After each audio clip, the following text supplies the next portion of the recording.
Welcome back to Beyond Rainbow, जहां आप new GL stories सुन सकते हैं। आज की वीडियो में मैं 4 एलिमेंट सीरीज से द वाटर नॉवल के चैप्टर 5 की स्टोरी नैरेट करने वाली हूं। अगर ये आपके लिए इस सीरीज की पहली वीडियो है, तो ऊपर दिए गए आई बटन पर क्लिक करके बाकी 4 वीडियोस पहले जरूर देख लीजिए, ताकि स्टोरी का फ्लो अच्छे से समझ आए। तो चलिए, अब बिना देर किए आज की स्टोरी शुरू करते हैं। एपो के ऑफिस में घुसते ही चौन लाडा ने बोलना शुरू किया, जबकि चीफ की नजरें सामने खड़ी उसकी ओपोनेंट पर पूरी तरह टिकी हुई थीं। उसने साफ कहा कि वो कोई भी ऑफर एक्सेप्ट नहीं करेगी, चाहे वो उसे फायर करने के बदले कॉम्पेंसेशन हो या उसे चुप कराने के लिए दिया गया पैसा, ताकि वो होटल की रेपुटेशन को नुकसान पहुंचाने वाली कोई बात न कह सके।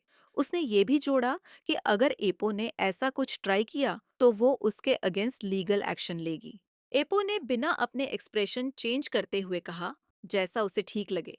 लाडा ने हैरानी से पूछा कि इसका क्या मतलब हुआ। एपो ने जवाब दिया कि उसे लीगल एक्शन लेने की पूरी आजादी है। उसने साफ कर दिया कि वो अपने एम्प्लॉय की बेकार की धमकियों से डरने वाली नहीं। एपो ने लाडा को अपने ऑफिस में प्राइवेट बातचीत के लिए बुलाया, ताकि होटल लॉबी में मचे हंगामे को सुलझाया जा सके। लेकिन उनके बीच का टेंशन कम होने के बजाय और बढ़ता चला गया। नई एम्प्लॉय का गुस्सैल स्वभाव, जो हर रूल को चैलेंज करने पर तुली हुई थी, ठंडा पड़ने का नाम ही नहीं ले रहा था।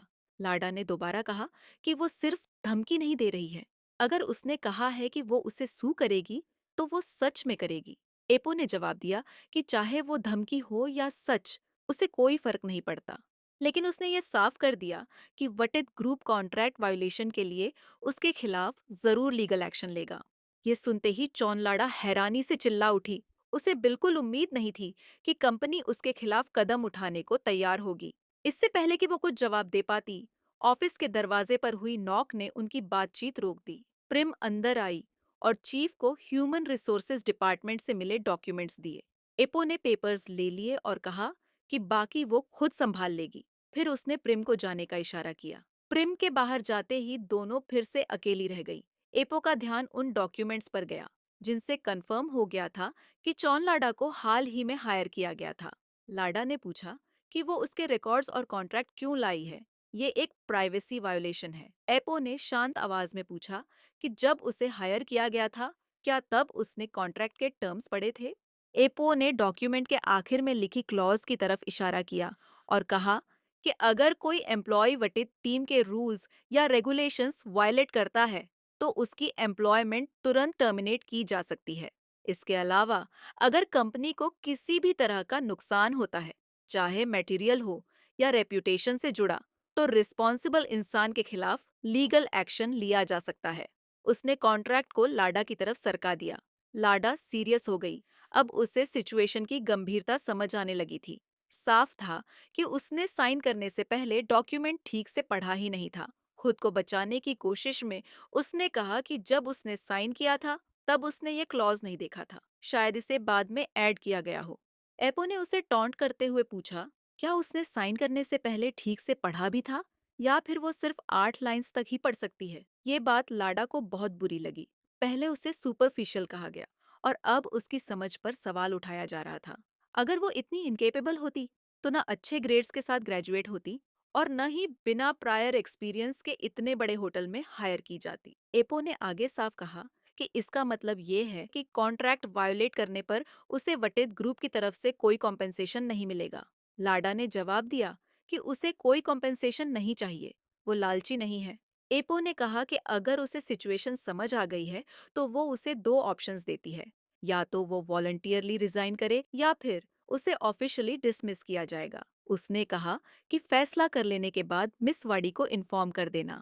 एपो के दिए गए दोनों ऑप्शंस में ज्यादा फर्क नहीं था। या तो हार मानकर खुद चली जाओ, या फिर जॉब के दूसरे ही दिन रिसेप्शनिस्ट की पोजीशन से फायर हो जाओ। लाडा जानती थी कि उसे जल्दी कुछ करना होगा। बिना किसी ठोस बहाने के वहां खड़े रहना उसके प्राइमरी ऑब्जेक्टिव को खो देने जैसा था। वो सोच ही रही थी कि एपो इम्पेशंस होने लगी और बातचीत खत्म करने के इरादे से उठ खड़ी हुई। एपो को जाता देख लाडा भी फौरन खड़ी होकर उसका रास्ता रोकने लगी। ये आज दूसरी बार था जब उसने ऐसा कुछ किया था। एपो पहले ही उस पर काफी वक्त बर्बाद कर चुकी थी और उसकी वजह से एक इम्पॉर्टेंट क्लाइंट के साथ मीटिंग भी डिले हो रही थी। लाडा ने कहा कि हर इंसान से गलती होती है और अगर इस वजह से उसे फायर किया जाएगा तो शायद ये भी एक गलती होगी। एपो ने बिना रुके जवाब दिया कि वो अपने फैसलों में कभी गलती नहीं करती। ये बात लाडा को बहुत एरोगेंट लगी। अगर वो कमजोर पोजीशन में न होती तो शायद और ज्यादा अग्रेसिव जवाब देती। एपो पूरी तरह कॉन्फिडेंट और खुद पर प्राउड करती हुई लग रही थी। लाडा को लगा कि एपो खुद को बेहद कैपेबल मानती है, लेकिन उसने जो इंटरनल रूमर्स सुने थे, उनके हिसाब से उसकी पोजीशन सिर्फ मेरिट से नहीं, बल्कि प्रिविलेज और कनेक्शन से आई थी। उसकी नज़र में एपो उतनी ब्रिलियंट नहीं थी जितना वो खुद को समझती थी। लाडा ने याद दिलाया कि ये उसकी पहली गलती है और उसने सुना है कि एपो आमतौर पर एम्प्लॉयज को सेकंड चांस देती है। एपो ने साफ कहा कि हाँ, लेकिन उसके लिए कोई सेकंड चांस नहीं है। लाडा ने ऑलमोस्ट प्लीड करते हुए कहा कि वो सच में यहाँ काम जारी रखना चाहती है। एपो ने उसे ध्यान से देखा। उसकी बातों में सच्चाई झलक रही थी, लेकिन उसके पहले के एक्शंस बिल्कुल उलट कहानी कहते थे, जिनमें उसने बेसिक रूल्स तक इग्नोर कर दिए थे। ये मानना मुश्किल था कि वो सच में वटित टीम के स्टैंडर्ड्स फॉलो करना चाहती है। लाडा ने खुद को प्रूव करने का मौका मांगा और कहा कि वो सिर्फ एक प्रिटी और सुपरफिशियल वुमन नहीं है, जैसा कि एपो सोचती है।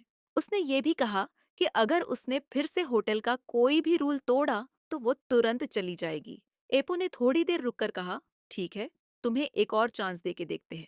लाडा ने राहत की सांस लेते हुए थैंक्स कहा और प्रॉमिस किया कि वो उसे डिसअपॉइंट नहीं करेगी। एपो ने साफ कर दिया कि उसे उससे कोई एक्सपेक्टेशन नहीं है। लाडा मुस्कुरा दी, जैसे वो उस सेकंड चांस के लिए बेहद ग्रेटफुल हो, जिसे वो लगभग खो ही चुकी थी। उसे लगा कि किसी तरह उसने एपो को मना लिया है और शायद उसका चार्म और लुक्स फाइनली काम कर रहा है। उसे ये भी लगा कि एपो जितनी कोल्ड दिखती है, शायद उतनी नहीं है। लाडा ने परमिशन लेते हुए कहा कि वो वापस काम पर जा रही है। एपो ने तुरंत टोका और पूछा, ऐसे कपड़ों में? लाडा ने जवाब दिया कि वो चेंज करके वापस आएगी। एपो ने उसे रोकते हुए कहा कि वो कल आए। लाडा बहुत खुश थी। उसे लगा कि ये एक प्रोग्रेस है। एपो को अब उसका नाम और पोजीशन याद रहेगा, शायद इनडायरेक्टली ही सही, लेकिन अब वो उसे नोटिस करने लगी थी। लेकिन जाते जाते एपो ने साफ चेतावनी दी कि कल से वो सभी एम्प्लॉयज को कहेगी वो उस पर नजर रखें। जरा सी भी गलती हुई तो वो कंपनी से बाहर होगी। उसी पल लाडा को एहसास हुआ कि उसने जितना सोचा था, एपो उससे कहीं ज्यादा स्ट्रिक्ट और बदले की सोच रखने वाली इंसान है। दिन के आखिर में एपो ने अपनी पर्सनल असिस्टेंट को बताया कि वो आज रात घर या होटल लौटने के बजाय वॉटिन रिजॉर्ट में रहेगी, क्योंकि उसने रिजॉर्ट में डॉक्यूमेंट्स रिव्यू करने की प्लानिंग की थी और इस मौके पर खुद को आइसोलेट करना चाहती थी। लहरों की आवाज के बीच शांति और फोकस के साथ देर रात तक काम करने के लिए प्रेम ने परमिशन लेकर पूछा कि आज ट्रबल क्रिएट करने वाली रिसेप्शनिस्ट के साथ क्या हुआ। एपो ने तुरंत उसका नाम लिया कि मिस चौनलाडा। प्रिम ने आगे कहा कि मिस चौनलाडा को होटल में बने रहने का चांस क्यों दिया गया, जबकि आज जो हुआ उसके बाद उसे निकालना मुश्किल नहीं होता। एपो ने बिना हिचक कहा कि वो बस ये साबित करना चाहती है कि वो कभी गलत डिसीजन नहीं लेती। एपो की जिंदगी में ऐसा कोई डिसीजन नहीं था जो गलत साबित हुआ हो या उसकी एक्सपेक्टेशंस से बाहर गया हो। यही लॉजिक रिसेप्शनिस्ट चोनलाडा पर भी लागू होता था। भले ही उसकी टर्मिनेशन में एक दिन और लगे, लेकिन उसका जाना तय था। एपो ने प्रेम को इंस्ट्रक्शन दिए कि मिस वाड़ी और बाकी सबको बता दो कि उस पर नजर रखें। अगर चोनलाडा एक और गलती करती है तो एपो को तुरंत जानकारी चाहिए। प्रिम ने शांत आवाज में कहा कि समझ गई चीफ। एपो के दिमाग में ये साफ था कि इसके बाद वैटिन में सब कुछ फिर से ऑर्डर और बैलेंस में लौट आएगा। चौनलाडा जैसी कोई, जिसे खूबसूरत तो माना जा सकता था, लेकिन अक्लमंद नहीं, और जो रूल्स को तोड़ने पर अड़ी रहती थी, आखिरकार हटा दी जाएगी, क्योंकि एपो को पूरा यकीन था कि वो दिए गए सेकंड चांस का फायदा उठाने में नाकाम रहने वाली है। एपो को इसमें कोई शक नहीं था। उसके लिए ये तय था कि चौनलाडा एक दिन से ज्यादा नहीं टिकेगी। अगले दिन लाडा ने तय किया कि जब वो यहाँ तक आ ही गई है तो अब पीछे हटना हार मानने जैसा होगा। उसने एक बार फिर अपनी हिम्मत और कॉन्फिडेंस को समेटा। एपो से दूसरा मौका मिलने के बाद उसे साफ समझ आ चुका था कि वो बहुत मुश्किल से बची है। अब उसे पहले से ज्यादा सावधान रहना होगा। लेकिन फिर भी उसे समझ नहीं आ रहा था कि जो कुछ हुआ उसे अपने कलीग्स को कैसे समझाए, खास तौर पर नच को या फिर अपनी सुपरवाइजर वाडी को। काम पर पहुंचते ही नच ने उसे आवाज दी और लाडा ने जवाब में मुस्कुराकर गुड मॉर्निंग कहा। वो होटल के रूल्स को पूरी सख्ती से फॉलो करने की कोशिश कर रही थी। अपने पोस्चर से लेकर अटायर और मेकअप तक सब कुछ परफेक्ट था। उसे लगा था कि शायद लोग उसे जरूरत से ज्यादा एक्सट्रीम समझेंगे और उससे बात करने से बचेंगे। लेकिन उसे हैरानी हुई जब सबसे पहले नच ने ही उसे ग्रीट किया। नच ने कहा कि उसे लगा था लाडा आज नहीं आएगी और आज तो वो ऊपर से नीचे तक बिल्कुल फ्लॉलेस लग रही है। फिर उसने टीजिंगली कमेंट करते हुए पूछा, तो आज उसका मूड कैसा है? जॉन लाडा ने शांत आवाज में कहा कि ये उस इंसान का मूड है जिसे फायर्ड नहीं होना है। नच ने उसे याद दिलाया कि उसने पहले ही वार्न किया था। फिर भी कल उस पर रूल्स तोड़ने का भूत सवार था और ऊपर से चीफ ने उसे पकड़ भी लिया। उसने कहा कि उसकी किस्मत बहुत अच्छी थी जो उसे फायर नहीं किया गया, क्योंकि उसे तो लगा था कि इससे निकल पाना नामुमकिन है। लाडा ने सच एक्सेप्ट करते हुए कहा कि वो मुश्किल से बची है और उसने खुद को रिडीम करने का एक मौका मांगा है।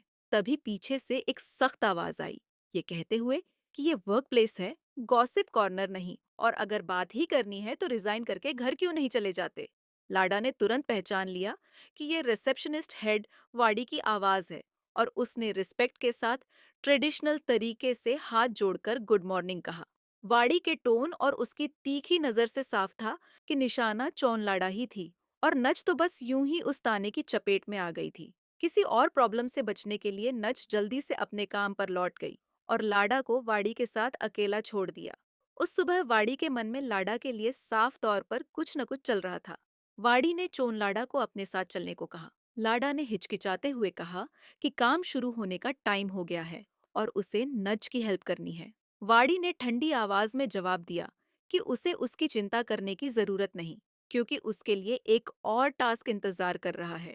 उसने तंज कसते हुए कहा कि उसे उम्मीद है कि ब्रिलियंट चोन लाडा, जो खुद को सबसे बेहतर समझती है, इसे अच्छे से हैंडल कर पाएगी। यहीं से खेल शुरू हो चुका था।